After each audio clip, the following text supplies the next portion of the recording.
Recently, my family finished the Harry Potter series, and it sparked a really enriching conversation with my wife and my 8-year-old son about themes of light and dark, good, evil, and the choice between serving ourselves or dedicating our lives in the service of others.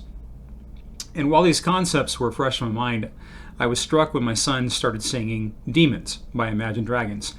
The lyrics resonated with me on a personal level, and it prompted me to reflect on my experiences with light and dark, gain, loss, truth, deception. When you feel my heat, look into my eyes. It's where my demons hide, it's where my demons hide. Don't get too close, it's dark inside. It's where my demons hide, it's where my demons hide. Here's my interpretation. When I feel anger or become triggered, if you dare to look into my eyes, the window to my soul, you will see the pain I carry. I'm operating from a wounded place, still figuring out how to heal. Until I do, I may project that pain outward, possibly turning you into an enemy. I may hurt you, and I apologize. I don't know how to stop myself or heal this wounded part of me. The song continues. They say it's what you make. I say it's up to fate. It's woven in my soul. I need to let you go. Your eyes, they shine so bright. I want to save that light. I can't escape this now unless you show me how. Again, my interpretation. Society tells us we're all self-made, but I disagree. I feel like a victim of fate, burdened by deep-seated pain that seems woven into my very being.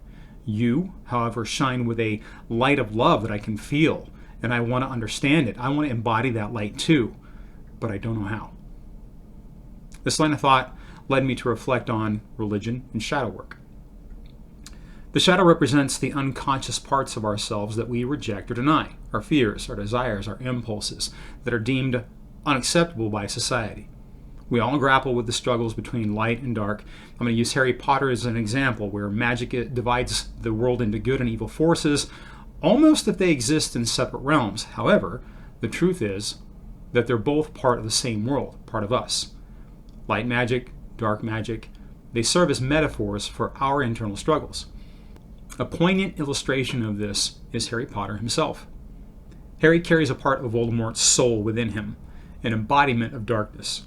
To truly free himself, Harry must confront Voldemort directly, facing the very darkness that resides in him. This confrontation symbolizes the necessity of facing our own shadows rather than merely rejecting them. It's easy to declare our allegiance to the light and reject the dark, but doing so without facing our shadows can be dangerous. Take Siddhartha Gautama, the Buddha. His father tried to shield him from suffering, believing that if he never encountered darkness, he would remain pure. Yet the shadow lurked beneath the surface. Ever witness preacher's kid syndrome? In my experience, the more we're told to avoid the darkness, the more power it gains in our lives. The message has echoed through various forms of religion. Quote, "Stay away from the darkness, there's nothing there for you." End quote. We're handed scriptures as if reading about the dark can help us deal with it. But that's akin to pretending you can conquer a dragon by reading a book about one without ever stepping into the cave. It's kind of a soul theft, robbing us of the right to direct experience and the opportunity to develop personal wisdom. True spiritual growth doesn't come from rejecting our darkness. It comes from understanding and embracing it. When we dwell in our shadows long enough to understand their nature, we don't just choose the light because we're told to. We choose it because we've known the dark and we're no longer afraid of it. The light becomes an integral part of who we are, not a mask that conceals our true selves, but a reflection of our journey through the shadows. In today's world, we see the consequences of ignoring this process. People are often told to hide their darkness, their anger, their jealousy, or the flawed aspects of themselves. But this darkness doesn't vanish. It spills out into the form of judgment, intolerance, and hatred. We can't learn from what we refuse to face, leading us to cycles of denial and blame. The mask of someone who walks in the light can become their prison. Indigenous cultures understood this. They practiced rituals and ceremonies aimed at confronting darkness, vision quest, purification rites, rites of passage. These were not about pushing the darkness away, but about facing it, learning from it. They recognize that we must embrace the totality of our being before we can emerge whole. Religion's attempt to shield us from darkness often leaves us fragmented, struggling with parts of ourselves we are taught to fear.